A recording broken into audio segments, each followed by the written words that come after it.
Officials say more than 47,000 unaccompanied minors have been apprehended at the border since October.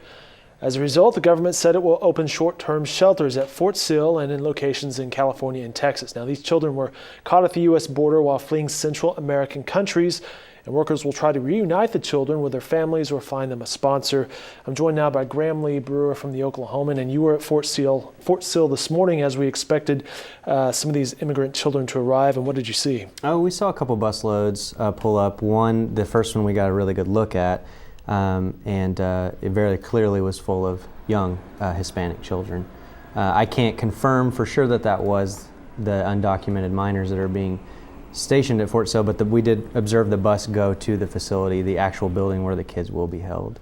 Did you talk to anybody down there, and what were they saying? I did speak with one officer. We were eventually asked to leave the front gates where we were stationed, but one officer, a Fort Sill police officer, did confide in us that children had been arriving at the facility since about 3 o'clock this morning. And the base is expected to house how many of these immigrants? I heard numbers of 600 to 1,200. That's essentially what we're being told.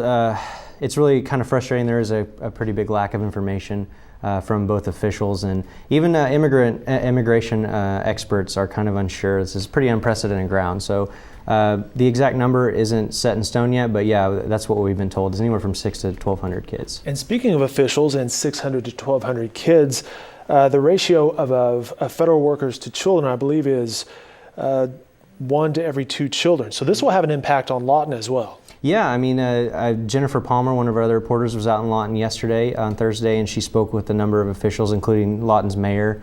And they seem like they're expecting a considerable economic boom from all these federal employees who are going to be staying. And from everything that she gathered, the hotels are already being filled. Lawton's expected to have perhaps a $1.2 million impact as a result of this. Lee Brewer is covering this story. More coverage from him can be found in upcoming editions of the Oklahoman and online at newsok.com.